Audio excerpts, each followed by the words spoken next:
like calling for Superman. As of just a few minutes ago, I set up a Facebook group and a Twitter account for IMIO.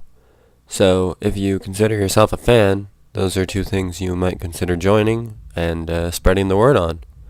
Alright, that's it. Back to the disclaimer. Like calling for Superman when you've killed Clark, my metaphor me and... On the one hand, it's prudent to wait a little while to go back to the well.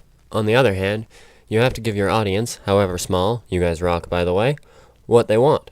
And you guys seem to dig the old school gaming golden age diatribes, so with no further ado, this is IMIO episode 6, Back to the Well, or Once Upon a Left to Right. I have made my console allegiances well known in my first episode. To that end, I was approached shortly after the episode's release by a coworker who shared my viewpoint on old school gaming, but for a radically different and somewhat quizzical reason. She cited that the story of old school titles was less predictable and more detailed. While I am the first to time I flagged the new school hate parade, I had to admit this assertion gave me pause. As much as I love Mario, Zelda, Metroid, DK, and the like, I've never really considered the story of old games to rival the Iliad or even BioShock. If anything, I would compare the essential narrative premise of most 8 to 64-bit fare to be more analogous to Save the Cheerleader, Save the World, replacing cheerleader with princess, not exactly a quantum leap. I think the disparate qualification of story in this context may be heavy-handed and not entirely fully conceptualized. If I may be so bold as to presume an absolute statement, there is no such thing as story. Or rather, there is no such single entity as story. Story is an aggregate, the remainder or difference of two narrative identities, which, like Captain America and the Red Skull, are forever locked in mortal combat for the attention of their audience. The essential components of so-called story are narrative gameplay and cinematic gameplay. What's the difference? Let's take, for an example, a game most of you have probably played, Call of Duty Modern Warfare 2. I know it will be difficult for you to recall any solid details from the bullet-riddled roller coaster ride, but the game itself does do a fairly good job at separating the two forms of gameplay.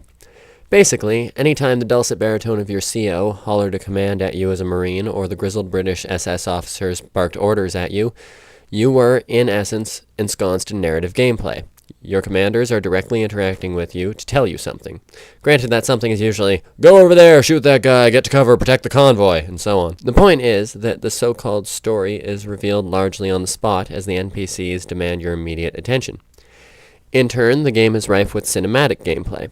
If I asked you to remember one of these moments from COD 4 MWA 2, you would likely have an easier time of it, as most of the groin-tighteningly fraught action sequences rely heavily on this form of instantaneous immersion. You have no time to second-guess or question your surroundings or any of the somewhat absurd plot developments because you are too directly involved in them to do anything but what is precisely required for survival.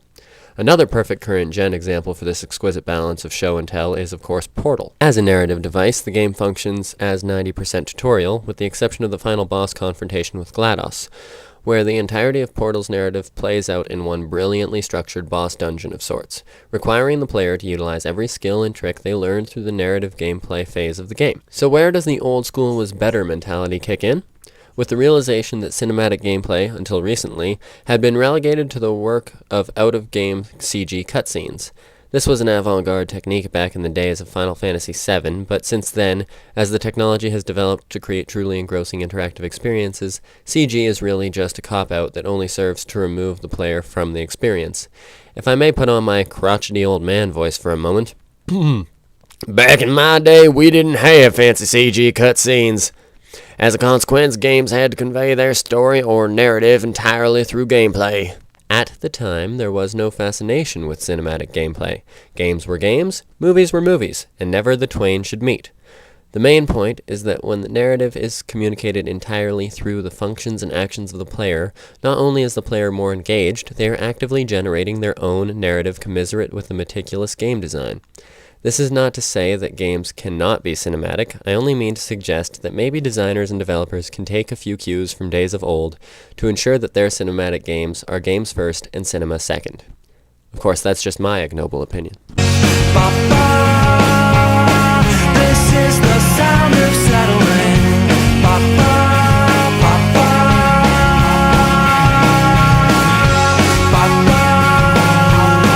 This is the sound Subscribe. Thank you, Subscribosaur.